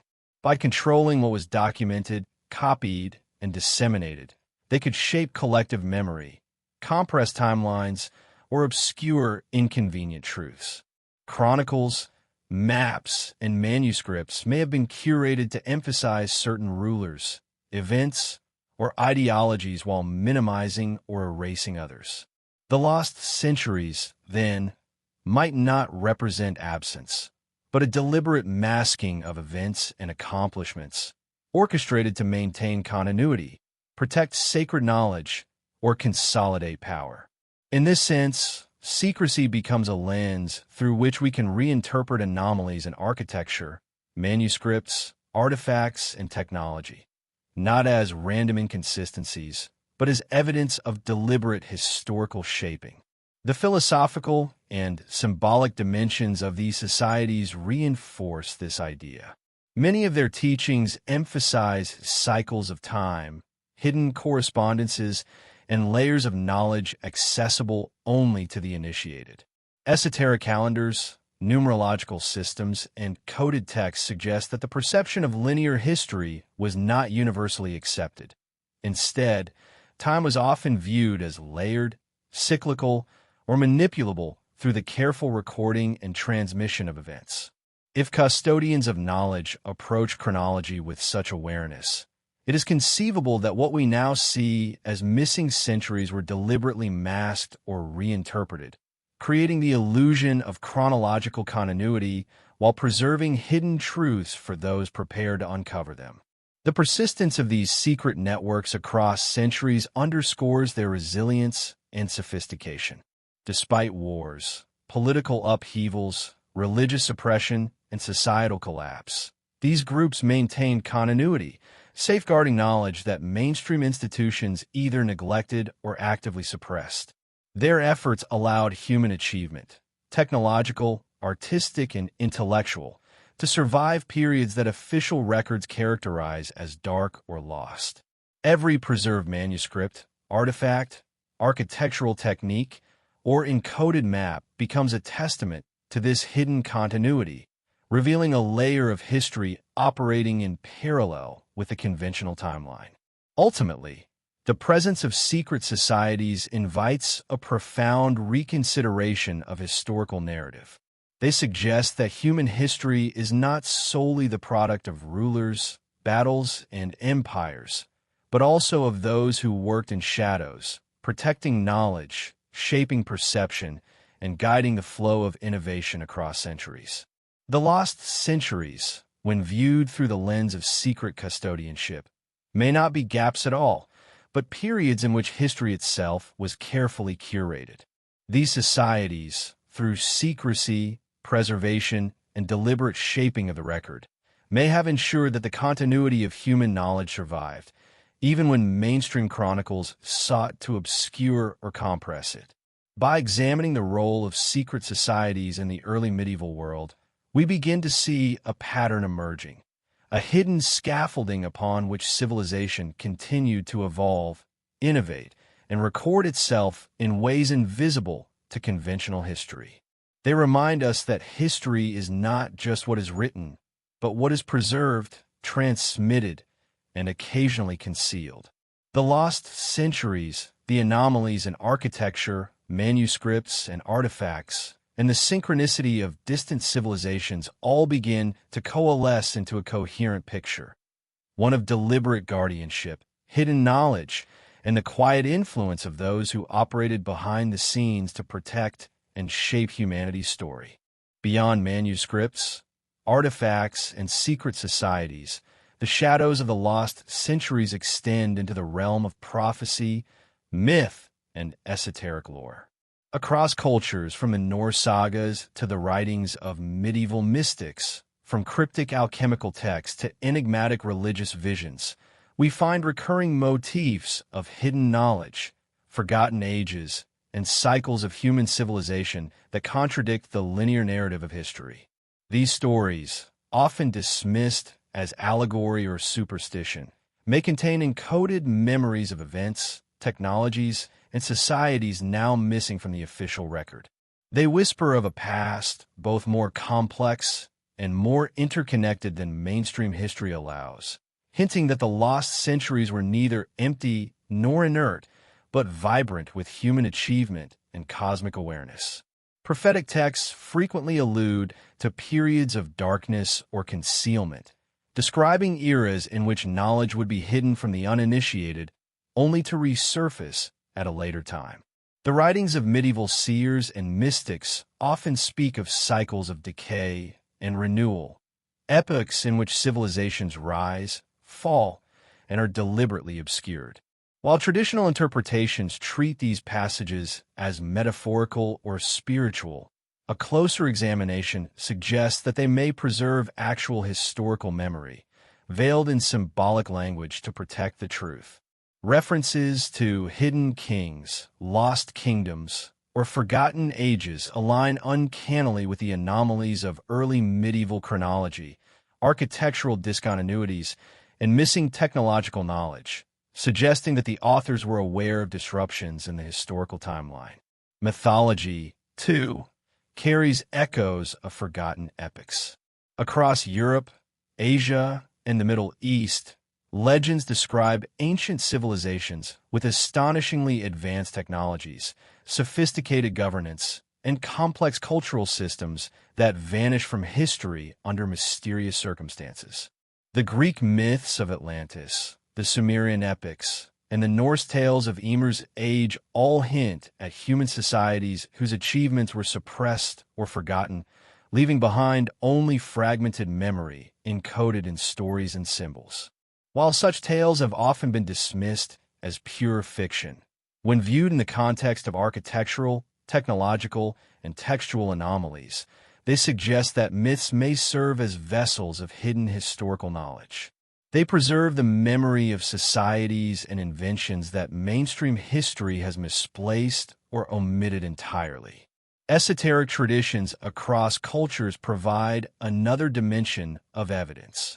Alchemical texts, Kabbalistic writings, and Hermetic treatises frequently describe knowledge transmitted through hidden or cyclical systems, accessible only to those trained in symbolic interpretation. Time itself is treated as fluid, with past, present, and future intertwined in patterns that defy conventional chronology. The recurrence of symbols, techniques, and motifs across centuries implies continuity in human knowledge that conventional records fail to capture. When analyzed alongside anomalous artifacts, manuscripts, and architectural structures, these esoteric systems suggest the presence of a deliberately hidden layer of human history, one preserved by those who understood the value of memory and secrecy. Even religious lore contains intriguing hints. Many sacred texts reference lost civilizations, divine instruction, or advanced wisdom passed down through hidden channels. The biblical accounts of Enoch and the Watchers, the Islamic narratives of ancient empires, and the Christian Apocrypha all describe knowledge that was withheld from the masses or lost over time. These references often intersect with archaeological anomalies, lost manuscripts, and enigmatic artifacts, suggesting that religious narratives themselves may preserve encoded traces of the lost centuries. Far from mere legend, these texts could represent a subtle form of historical record-keeping, designed to protect knowledge during periods of social upheaval or deliberate concealment. Astrological and astronomical lore adds yet another layer of evidence. Medieval and ancient texts often contain precise knowledge of celestial cycles, eclipses, and planetary movements that appear to have been transmitted across centuries. Observations recorded in prophetic or esoteric works sometimes correspond with events and alignments not acknowledged in mainstream histories, suggesting the survival of observational data through hidden networks. Such accuracy implies the presence of systematic record-keeping, knowledge of mathematics, and continuity of observational science during periods conventionally labeled as stagnant. The lost centuries, then, may have been a time in which esoteric knowledge was carefully preserved, encoded in symbolic language to survive political, religious, or cultural disruptions. Folklore, too, carries coded echoes of the past. Across Europe, Asia, and the Middle East, Oral traditions recount periods of sudden societal collapse, hidden rulers, and concealed achievements. Stories of mysterious travelers, lost treasures, and forgotten cities may preserve faint memories of the hidden continuity of human civilization. While the details are often mythologized, patterns emerge. Repeated motifs of concealment, rediscovery, and cyclical human development. These patterns suggest that memory, transmitted orally and symbolically, serve as a safeguard against the complete erasure of history. The lost centuries may have been chronicled not in official annals, but in stories designed to survive when written records could not. By weaving together prophecy, myth, esoteric knowledge, and folklore, a larger picture begins to emerge. The lost centuries were neither empty nor chaotic, but carefully curated, hidden, and remembered through alternative channels. These sources complement the anomalies in architecture, artifacts, manuscripts, and technology, forming a multidimensional record of a past that mainstream history has misaligned, compressed, or obscured. Prophecies, myths, and esoteric texts act as a counterbalance to conventional accounts, preserving insights, events, and inventions that otherwise appear absent from the historical narrative. Ultimately, these esoteric threads reveal a profound truth. History is more than what is written in chronicles or preserved in stone. It exists in the stories, symbols, and hidden records that survive the deliberate or accidental erasures of time. The lost centuries, when viewed through the lens of prophecy and esoteric knowledge, become a landscape rich with continuity, wisdom, and innovation, waiting to be decoded by those willing to look beyond conventional frameworks. In these symbolic records, we find not only echoes of forgotten civilizations, but also a reflection of human resilience, memory, and the unbroken pursuit of understanding, even in the face of deliberate concealment or temporal distortion. As we examine the tapestry of human history through the lens of anomalies, hidden knowledge, and lost centuries, one of the most compelling patterns emerges in the form of cross-cultural coincidences and recurring symbols. Across continents, civilizations separated by vast distances and seemingly isolated by geography, climate, and politics exhibit strikingly similar motifs, myths, technological approaches, and artistic expressions. These parallels cannot easily be dismissed as mere coincidence. Instead, they suggest the existence of shared knowledge or memory that transcended time and space, hinting at a continuity of human experience that has been obscured or misaligned within our conventional understanding of history. Take, for example, symbolic architecture. Across Europe, the Middle East, and Asia, sacred buildings often display geometric patterns, alignments with celestial bodies, and proportional designs that echo one another despite vast temporal and spatial separation. Cathedrals in medieval Europe, Buddhist stupas in South Asia, and Islamic mosques built during the early medieval centuries all reveal similar understandings of geometry, symbolism, and cosmic orientation. Such parallels suggest not only sophisticated knowledge, but also shared principles guiding construction, ritual, and cosmology. The conventional timeline struggles to account for the simultaneous emergence of these design philosophies, leading to the possibility that our historical chronology has compressed or misattributed centuries, masking the interconnected flow of knowledge across civilizations. Artifacts provide another striking layer of cross-cultural continuity. Jewelry, tools, and ceremonial objects separated by thousands of miles often share stylistic and technical features. In some cases, metallurgy, gem cutting, or symbolic motifs appear simultaneously in regions with little or no direct contact according to traditional historical accounts. Coins, seals, and iconographic designs show patterns that resonate across cultures, implying either rapid dissemination of knowledge or overlapping periods of innovation that have been displaced in conventional histories.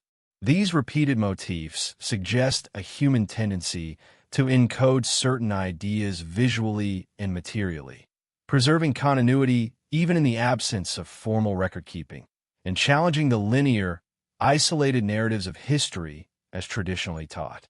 Language and script also reveal echoes of this hidden continuity.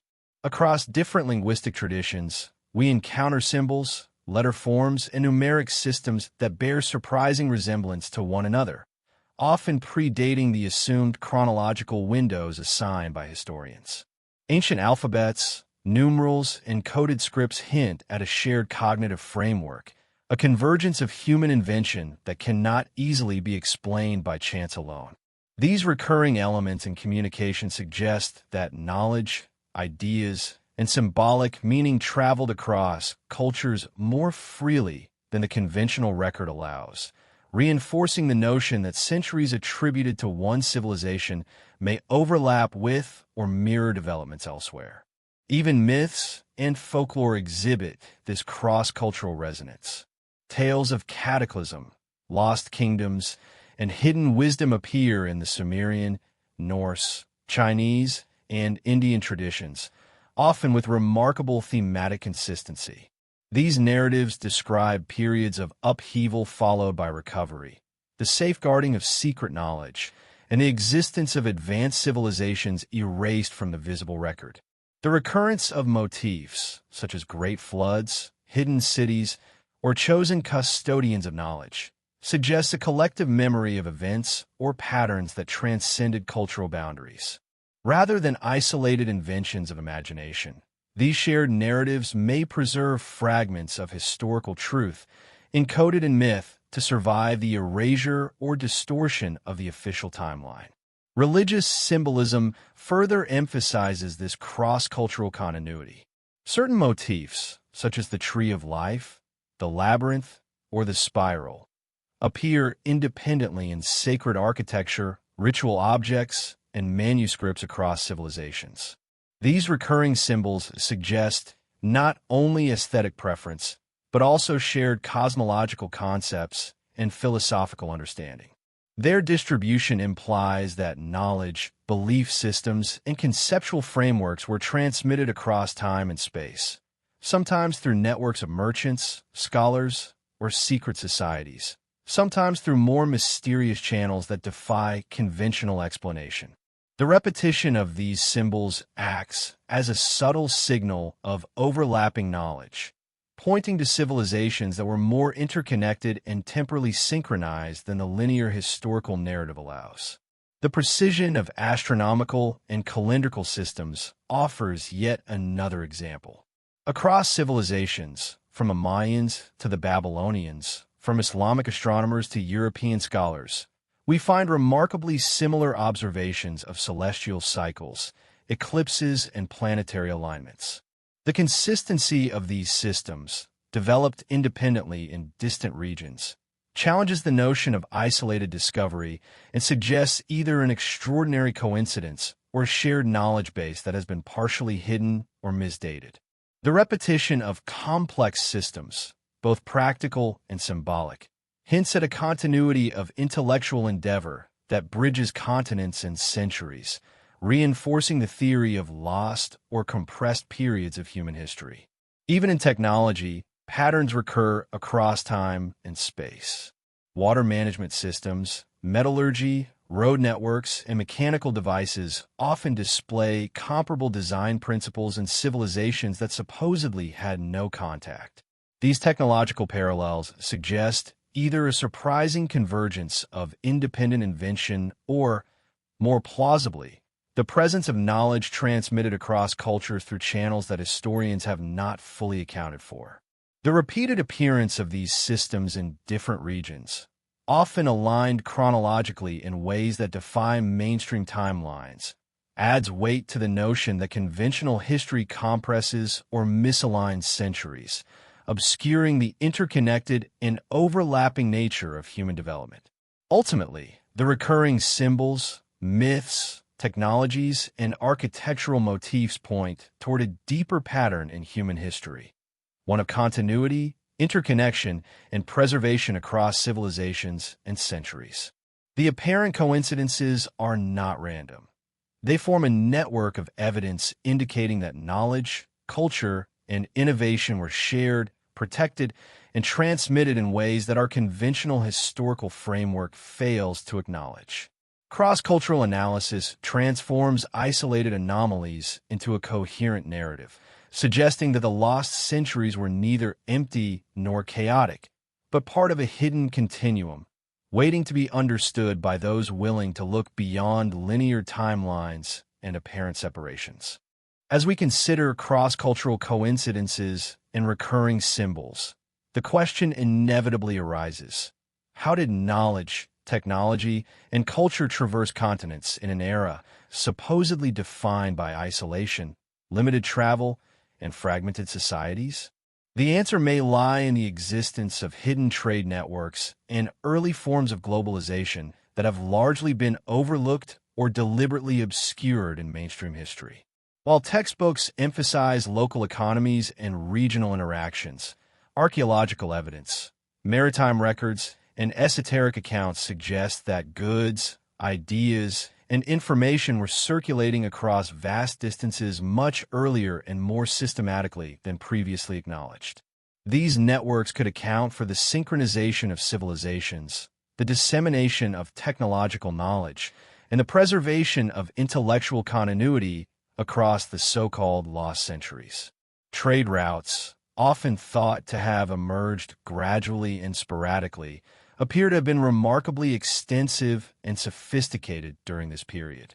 Maritime routes connected the Mediterranean with the Indian Ocean, while overland networks linked Europe, the Middle East, and Asia through the Silk Road and lesser-known corridors. Along these pathways, merchants and travelers not only exchanged commodities like spices, metals, textiles, and precious stones, but also carried knowledge, techniques, and cultural practices. The diffusion of these materials and ideas would have facilitated the spread of technological innovations, artistic styles, and philosophical concepts across vast distances, contributing to the apparent synchrony of civilizations. The extent and efficiency of these networks challenge the notion of disconnected, stagnant regions during the early medieval centuries. Evidence of long-distance trade is visible in the artifacts themselves. Coins minted in one region appear in distant markets, while exotic materials, such as lapis lazuli from Afghanistan, are found in European and Middle Eastern sites. Ceramics, textiles, and glassware bear stylistic similarities that suggest not merely imitation, but shared knowledge of production techniques transmitted along trade corridors. The replication of advanced craftsmanship across continents indicates that societies were not isolated, as conventional narratives suggest, but were part of a global system of exchange, both material and intellectual. This connectivity could explain the simultaneous emergence of sophisticated artifacts, architectural techniques, and scientific insights in disparate regions, aligning with a broader pattern of lost centuries. Beyond physical goods, trade networks likely facilitated the transfer of knowledge in more subtle ways. Merchants, scholars, and travelers acted as carriers of ideas, stories, and esoteric practices. A merchant traveling from Persia to Europe might bring not only textiles and spices, but also knowledge of water management, metallurgy, or astronomical observation. Similarly, itinerant scholars and emissaries between courts could share philosophical concepts, mathematical methods, or ritual practices. These channels allowed civilizations to maintain continuity of knowledge even when official records were sparse, incomplete, or deliberately edited. The hidden networks of information exchange help explain how distant societies could exhibit parallel developments and maintain sophisticated cultural practices despite apparent isolation. Religious and esoteric networks further amplified the reach of knowledge. Monastic communities, pilgrimages, and secret societies acted as intermediaries, transmitting texts, symbols, and techniques across borders. A manuscript copied in a European monastery might preserve insights originating in Persia or India, while alchemical or mystical teachings circulated discreetly between scholars in multiple regions. These overlapping networks of trade, scholarship, and secrecy created a multi-layered system through which knowledge persisted and adapted, ensuring that human achievement did not stagnate even in the absence of continuous official documentation. The lost centuries, therefore, may have been a period in which knowledge was actively preserved and transmitted outside mainstream historical channels. Even maritime technology reflects this hidden connectivity. Shipbuilding techniques, navigational tools, and maritime knowledge appear to have been shared across vast distances, allowing trade and exploration to flourish. The sudden appearance of sophisticated vessels capable of long-distance travel in regions previously considered technologically backward suggests that knowledge of seafaring was not isolated but transmitted across continents. Combined with the spread of astronomical and mathematical understanding, this facilitated a level of intercontinental exchange far more advanced than mainstream history acknowledges. Trade, in this sense, was not merely a commercial enterprise, but a vehicle for preserving and disseminating civilization itself. The implications of these hidden networks extend beyond material exchange. They suggest that the synchronization of empires, the shared symbols, the recurrence of technological innovations, and the anomalies in artifacts are not random coincidences, but the natural outcome of interconnected civilizations operating within a web of commerce, scholarship, and secrecy. Knowledge was not confined to a single region or culture. It moved fluidly, often hidden from official records, yet leaving enduring traces in artifacts, manuscripts, architecture, and oral traditions. The lost centuries, when viewed in this context, are not voids but periods in which human ingenuity continued to evolve, adapt, and travel across continents, quietly bridging gaps in the official timeline. This perspective challenges conventional history, suggesting that early medieval societies were far more cosmopolitan, interconnected, and dynamic than previously imagined.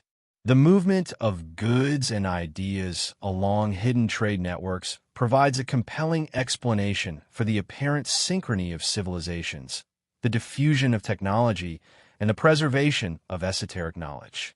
By recognizing the existence of these networks, we gain insight into how human progress persisted even in eras labeled as dark or lost.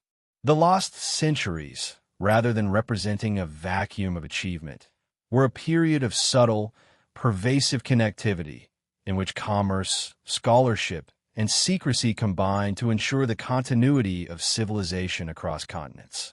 Ultimately, these hidden trade and knowledge networks reveal a world in which human innovation and cultural development were not bound by geography or politics.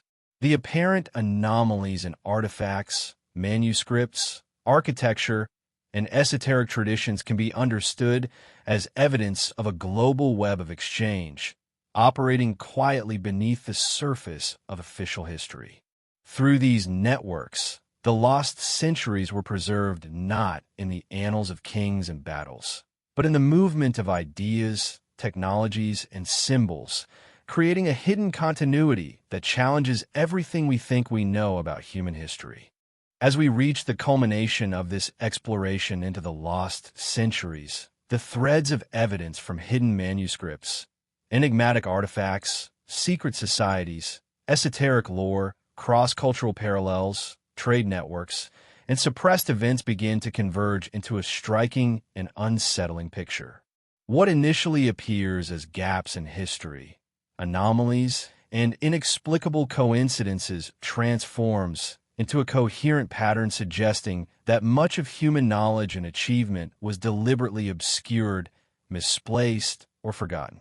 These lost centuries were not a vacuum of civilization.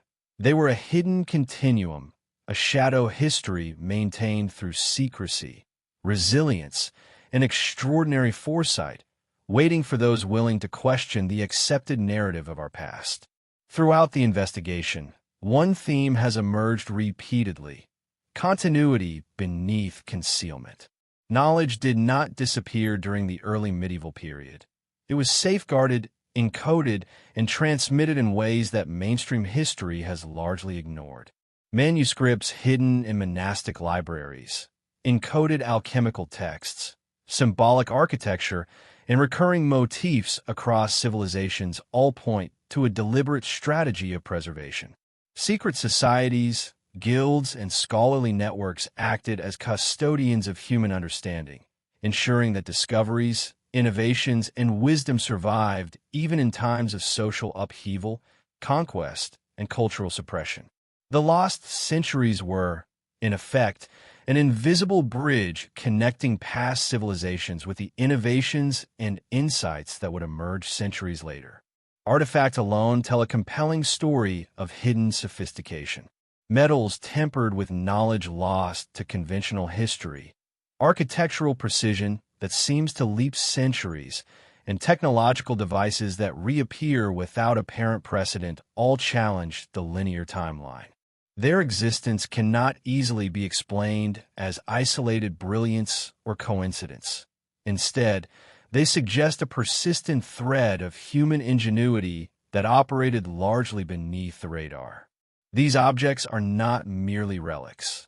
They are evidence of continuity, creativity, and skill preserved through networks and custodians who understood the fragility and value of knowledge. Each discovery acts as a breadcrumb, guiding us toward a deeper understanding of a past that is far richer and more complex than the simplified narrative of textbooks would suggest. Esoteric and prophetic texts amplify this vision of a hidden history. From mystics and alchemists to religious sages and philosophers, written records hint at forgotten civilizations, advanced knowledge, and cycles of concealment that defy conventional chronology. The recurrence of symbolic patterns, encoded astronomical data, and philosophical ideas across centuries suggests that history was not merely recorded, it was curated. Time itself may have been understood differently by these custodians, who perceived events and knowledge as part of a layered, interconnected continuum rather than a simple linear progression. These writings serve as a bridge between the visible and hidden, offering glimpses into the lost centuries and revealing the depth and sophistication of human thought even in periods officially deemed stagnant. The parallels across civilizations reinforce this hidden continuity. Architectural styles, technological innovations, symbolic motifs, and myths appear independently across distant regions, yet exhibit striking similarities that defy explanations based solely on coincidence or delayed diffusion. Trade networks, both material and intellectual, enable the transfer of ideas, artistic techniques, and practical knowledge, linking societies that conventional history presents as isolated. The result is a mosaic of human achievement that transcends borders, suggesting that civilizations were interconnected and mutually reinforcing, even when official records obscure the depth and extent of these connections. The lost centuries, viewed through this lens, are a testament to the resilience and adaptability of human culture. Suppressed and overlooked historical events further illuminate the narrative. Wars, migrations, cultural exchanges, and catastrophes, often absent from official chronicles, reveal the unseen forces shaping civilizations. These events, carefully omitted or compressed within the historical timeline, indicate deliberate manipulation of the record, suggesting that history was curated to serve ideological, political, or religious agendas. Yet beneath this curated narrative lies a hidden continuity, preserved through artifacts, oral traditions, secret networks, and esoteric knowledge. Understanding these suppressed events allows us to reconstruct a fuller, richer story of human development, revealing a civilization that endured, adapted, and innovated even when the official narrative suggests stagnation. The implications of this hidden continuity are profound. Our conventional understanding of history, linear, progressive, and neatly compartmentalized, may obscure the true complexity of human development. The lost centuries are not a void, but a shadow dimension of human achievement, stretching across manuscripts, artifacts, societies, and symbols. Knowledge, far from disappearing, persisted in parallel streams, often invisible, encoded, or concealed. The custodians of this knowledge ensured its survival, transmitting innovations, discoveries, and wisdom to future generations while maintaining a deliberate invisibility to protect both the information and the people entrusted with it. The story of the lost centuries is, in essence, a story of human resilience, foresight, and ingenuity. Reflecting on this, one begins to see history not as a static record of kings and battles, but as a living, dynamic process shaped by the deliberate actions of those who understood the value of knowledge.